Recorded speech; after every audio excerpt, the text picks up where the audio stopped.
Okay. All right. All right. So I think I understand how that early childhood upbringing goes into the adolescence, goes into college. Right. So let's pick up at the end of there. You're coming out of college. You're coming Right. out of college, going into the real world. Where is Carla's perspective and identity right now? Again, I was just trying to be me, right? And coming out of college, actually my junior year in college, actually, I was selected to have an internship with the Department of Defense. So, Oh, so I started working with the military. And when I started working with the military, that really shaped my adult life now. Because now I'm back with people who are similar to what I knew. We look at each other without color. You know what I mm-hmm. mean? We Yeah. have to work together. We have to, we have a similar goal here and we all have to work together to get it done. Okay. I didn't experience anything that would say because you're black, you're young, or whatever, right? That it's a barrier for you. You know what I mean? And so my career just kind of moved on within the Department of Defense, and so and a lot of and I don't know if that's a God thing or not, but he Mhm. really did place me around people who leaned more right than left. Okay. Okay. So thank you. Okay, I feel like I'm drawing a really clear picture. And it might be easier for me because we were kind of removed in that respect because I didn't see you a lot growing up. Mhm. But the way you are explaining yourself now, like so much gets lost in texting and posting and tweeting and retweeting. Right, So you can't understand nuance. You can't understand right, context when you right, just go back and forth, when you just firing off comments back and forth. Because the thing about going back and forth online or text messages is that you can go from here to here real quick with just one message when the tone was not portrayed the right way or wasn't inflected the right way. And it's like you really do need to kind of open up these conversations verbally, and that's why I reached out to you. okay. So I think maybe, unless you feel like there's an important part in between there, I think maybe I want to fast forward a little bit to 2008. Okay, with Barack. You knew what I was talking about, right? Okay, okay, okay. I knew you were gonna kind of go there, but go ahead. I knew.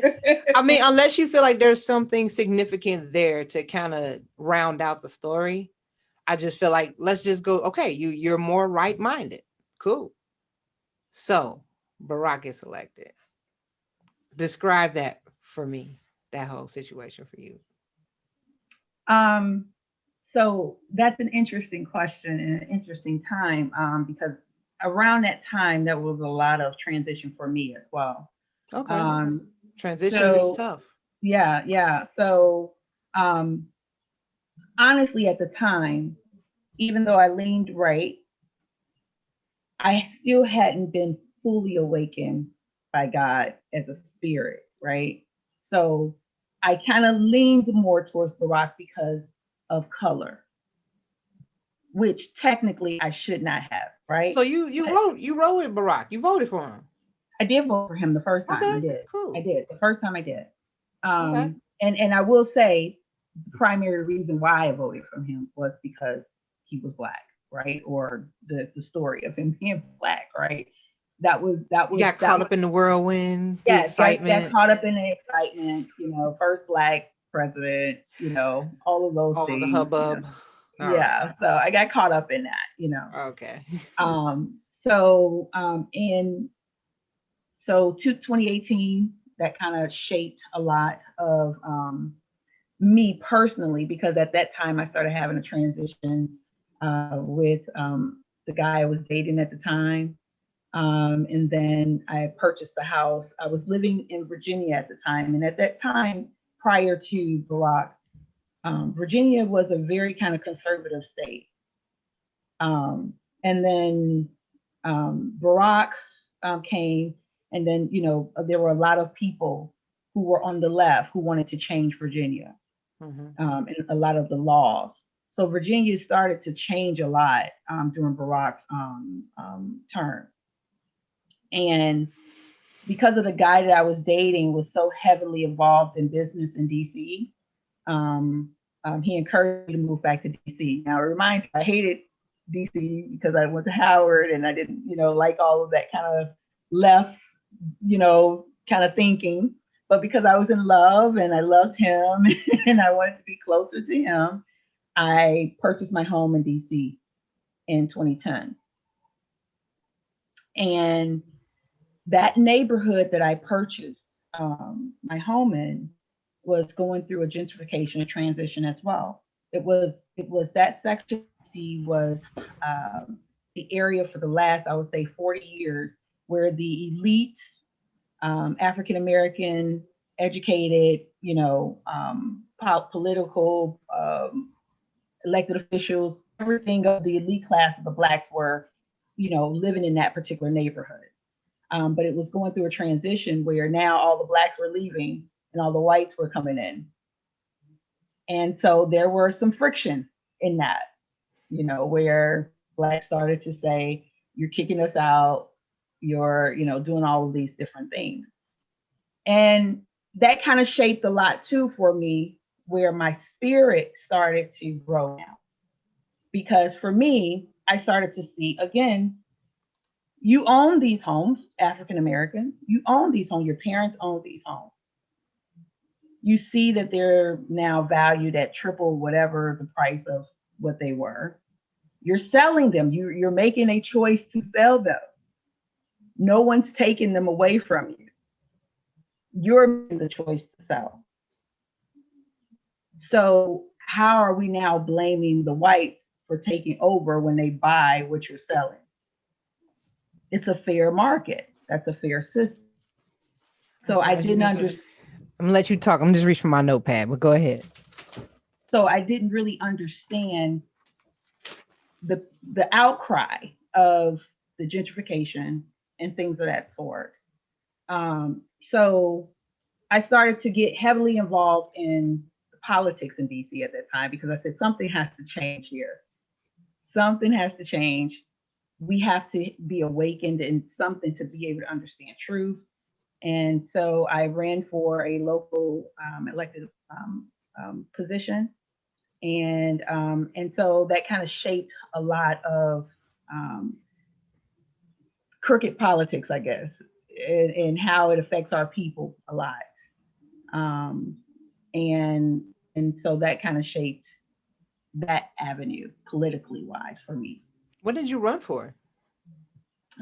So there is a position called ANC commissioner, and you have to run just like any other elected official. You have to give votes. You're on the ballot. Whether it's the presidential ballot or if it's just the next term for representatives or things of that sort. So you would also be included on the ballot. So you would have to get the votes and run against someone who's running against you. And if you win, then you're elected to that position. That's pretty darn cool. What does an ALC commissioner do? So basically, you have oversight of a single member district, which holds about 2,000 residents. Hmm. And so you would basically be the front person for community issues as far as if there's crime, speeding, litter, trash, Hmm. nuisance issues. Um, Oh, like an alderman here. Sort of, you're kind of one step below an alderman because the alderman is Got similar that. to a council member in DC. So you would then report to your council member so that your council member can now enact laws to, support whatever that you're petitioning to him about. Okay. So, what made you say I needed to step into this role? Because you saw that the homes were being sold up, and that you said the gentrification was taking place. Because, so let me get that straight real quick. So, you said you didn't agree with the outcry over gentrification, because the Black people who resided there originally were selling their properties. So when the Correct. white people bought all of the properties up from the Black people, you're like, wait, what's the problem? You guys sold it. Correct. Correct. Okay. But not And those so, exact same Black people, but just other Black people in general. right, right. So Okay. so for me, I looked at it as to, you have beautiful homes, because this particular neighborhood is totally different than what you kind of see on the news of what DC is like, row homes and things of that sort, brownstone. These were actually single detached homes with front and backyards and garages and things of that sort. So this is kind Sounds of prime wonderful. real estate. This is kind of prime real estate for DC, because it's just like any regular city, row houses and small yards and things of that sort, right? Major city kind of look, right? Okay. So for the new ones coming in, which are, the white liberals, right? With them coming in, they're looking at it like, my kids are going to have a backyard, we're going to have a garage, we can, it's like that typical suburban look, right? Mm-hmm. Um, and so at the time, Black people were looking to get out of the city, I guess, because of all the crime that has been going on for, decades, right? DC was the murder capital of the United States, right? So they wanted to get Yeah, away I from can the relate. city and go to the suburbs and buy their McMansions, right? So they were selling those homes in DC and moving to Maryland for the bigger homes with the yard. But those were the homes that the white people were leaving to come into the city. Okay. Okay. um, And this is standing from what perspective? This is standing from Karla, who's running as AOC commissioner. Like throughout your workings of doing your research and beating and pounding the pavement for the people. This is what you're beginning to formulate in your own mind and in your own perspective. You're saying this is what's happening, and I need to step in as commissioner to kind of help the conflict that it's causing. because at the time, now I'm looking also economically, because I've been taught a lot about economics and things of that sort, right? I'm like, Mm-hmm. you guys are sitting on a gold mine. Why are you selling? Mm, Stay and build up your own community. It's gonna mm. be, if you were determined like them, right, who are coming in and change the Who's whole them? neighborhood. Let's say white people, because it's gentrified. We're saying gentrification because now it's going from blacks to whites, right? The Okay. neighborhood is changing from predominantly black to predominantly white. Now you So, said I gotta get you on this one. Not get you, but I'm just saying I gotta pull you back on this one. You said that if you were not building yourself up like these, your words, liberal whites who were moving in and buying up the properties, mhm, you're saying, hey, Black people, why didn't you stay and build? correct. Or now that you see what's happening, right? Uh-huh. Now that you see, stay and build. Okay. So when you asked yourself that question, what did you find out? Well, it was very disheartening for me, because I saw that Black people really were not engaged in what was happening. They didn't come to the meetings. They didn't come to voice their opinions. Um, they didn't do too much. I mean, now granted, there's always going to be that select few who are going to try to fight, but the masses always outnumber those small groups that are trying to, make a change, or see, this is what's happening. Wake up. Let's show you what's going on. Don't leave your homes. Don't sell them for cheap, even though it's three times what it was worth, right? But Mhm. in essence, it's still cheap, because once the new person gets in It's there, gonna it's going to go even skyrocket. more. It's going to skyrocket even more. Mm-hmm. Okay. So, so so for me, it was disheartening, because I felt like I was fighting an endless fight, because I would tell people, I need you to support me in this. I'm fighting for you. I'm fighting for And this is to you. black people. You're Correct. going to black people and saying, I'm fighting for you guys, but you guys are just giving up. You giving up, or you acting like you don't care. One or the other. I don't. Yeah, yeah, I I get don't it. know. So you're frustrated because they're not coming out and being involved in the ways that the system was designed to let them have a voice. Correct. Correct. Correct. Okay, so that was frustrating. And you said, you know what? I'm fighting for ALC commissioner. I feel like the blacks in this community are not really doing their due diligence and helping me in this fight. So then what was next for you? What was your next step? Well, I continued the journey, but this is where the politics started to get involved, because it started to be now an internal conflict, similar to what I'm getting in my family, meaning the black other elected officials started to fight me for trying to wake up the masses.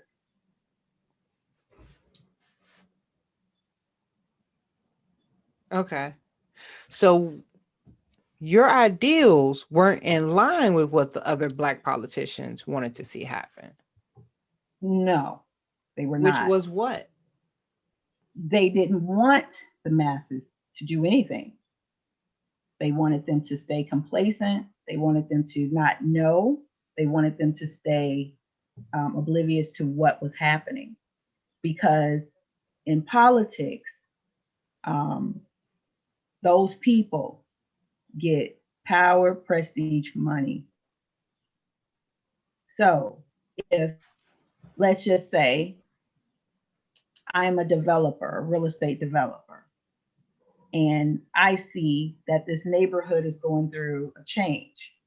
So I want to buy this property low, and I want to build and sell high. Mm-hmm. If it doesn't coincide with the masses in that community, you need political help, because the masses can say, we don't want you here. This is not how we want our neighborhood to be. So the masses, meaning The residents, the the the black the, residents, who at the the time still had control of that neighborhood. so all right, I'm trying to make sure I understand this clearly. So you noticed that gentrification was happening because the black residents were undervaluing their properties and taking the short sales because it was money. And they were undervaluing the properties, and the white left came in and was swooping them up. So that's when you stepped in as an ALC commissioner, and or someone who's running for ALC commissioner. You stepped in and said, hey, black people, come out to these meetings, let's stop giving our property away. Correct. And said black people said, no, I'm good. And then they sold their homes and then moved to where the white people were moving from. Correct. Okay. So once you saw that that did not work, you had a lot of friction with the other black politicians because they're saying, hey, black people want money, they want to sell their homes. Is that what you're saying it happened at that time? They wanted to stop you from stopping black people from selling their properties? Well, it was more of, you're messing with my pie.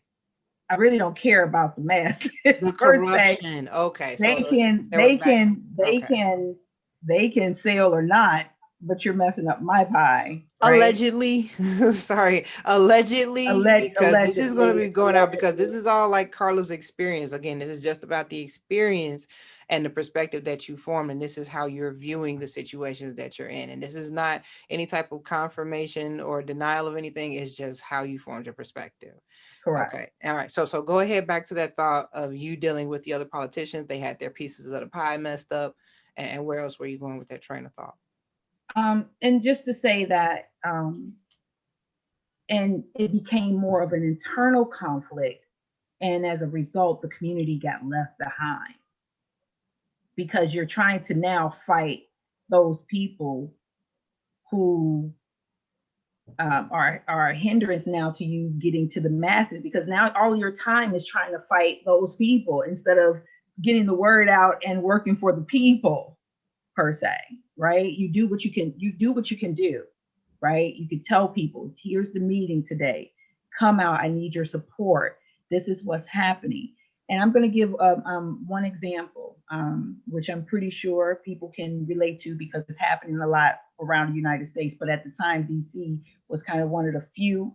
Um, um, DC is not a state; it's a territory. But I knew it's that. yeah, so it's one of those. It was one of those areas where this medical, I'm not medical at the time, medical marijuana was trying to be implemented in law. In my district was had one of the last industrial footprint in DC. So a lot of the cultivators were coming to my district because they wanted to grow. Genius. I And mean, okay, I understand. Got it. Keep going. so now for the most part, most residents were not happy with it, right? Most Mm-hmm. residents were not happy with it, but they weren't willing to sacrifice the time to come out and fight it. And these So residents were black or white that you're referring black, to. these were black. Okay. And so now the neighborhood's changing. So the whites were telling the blacks that this is going to help black people because we're going to take them out of prison. They're not going to get locked up for marijuana possession anymore. We're not going to, we're not going to criminalize them for it. Yeah, all that sounds And good, right? right, sounds good, right? Sounds good. Okay. As we can see now, statistically, actually, blacks have now been, and this was what about 10 years ago now that this was starting, right? So statistically, blacks have now the number of blacks arrested for marijuana has actually increased in DC. So it has not decreased. Okay. These were the bullhorns that I was out there trying to tell. This is not for you. Even though you might want to smoke, it might be okay, or whatever you want to do. This is not geared towards you. This is for them. This is for them. This is not geared toward. But allegedly, the other politicians were supporting it because they're getting allegedly something from it. All right. So I want to push back a little bit right there. Okay. So when it comes to medicinal marijuana, this is what we're talking about medicinal, right? Mhm. Okay. At the time, yes. At the time, Recreational yes. wasn't even in the picture. So At we're the talking time, about medicinal marijuana coming into the area. The correct. politicians are saying, hey, if people are able to buy medicinal marijuana, then it'll be great because it's going to bring in this extra revenue. And then people don't have to worry about using marijuana on their own to treat some of their chronic conditions. That's what Correct. was on the other side of the fence. You're on this side of the fence saying, don't believe that this is actually going to be good for you guys because they're going to find a loophole to arrest you anyway for using marijuana. What was your stance in that standoff to say when they said marijuana is good for this, and that, and you said marijuana is bad for that? Well, at the time, it was all of those things you mentioned, but it was to get the support from the blacks because these facilities and the cultivation centers and the dispensaries were going to be located in predominantly black neighborhoods. So to get the buy-in from the community, which were the black residents, they had to spend something to say we're going to also decriminalize it because as we see young black males or whatever are arrested for a small amount of marijuana drug possession. So if you support this, it's going to reduce the number of black males being incarcerated for marijuana. And that was the only reason that you opposed the bill because it wasn't going to decrease the amount of arrests for young black males. Correct. Well, that and then also because if you agree to it, then this is just the beginning of the floodgates. It's not going to stop after that. Once you allow it to begin, more is coming, meaning More people are going to try to come in and invest and open up shop. More people are going to start buying it. More maybe crime, because with anything, there's always going to be crime. I looked at it also as, if you look at inner cities, you see liquor stores on every single corner, right? I Don't saw remind me. I saw the same thing happening with this. They're going to be on every single street corner. And when most residents were like, well, we want a grocery store. You know what I mean? We want, something that's productive in our society, like a liquor store, right? Well, if you do this, this is what's going to happen now. It's just going to be liquor store here, marijuana here. Okay. So But I this was a wanted to, medicinal conversation at the time. It wasn't recreational at the time, though. but I knew where it You was just didn't going. believe in medicinal marijuana, period. I believe that businesses have a right to have a business. I am about,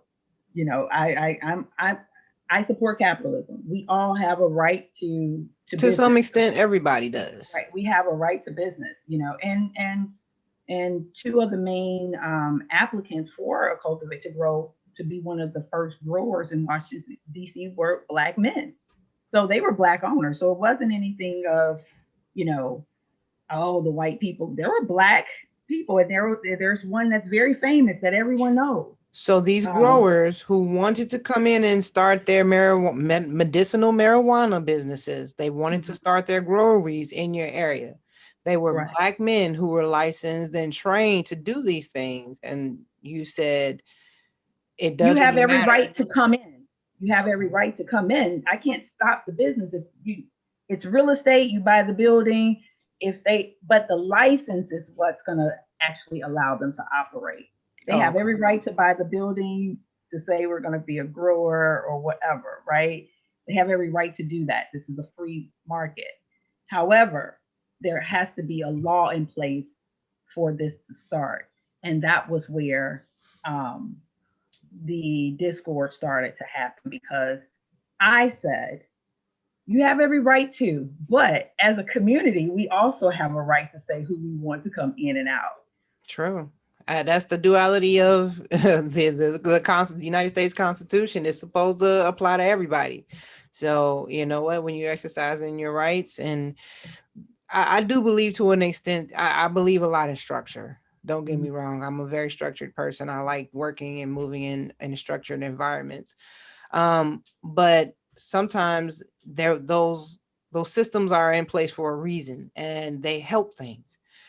Those systems are also in place that hurt other things. So we kind of get into this mindset of for the greater good, when it's like this subset over here can be completely ignored and their needs can go completely unanswered, or their concerns can go completely unaddressed. Why? Because we're addressing something that's for the quote unquote greater good.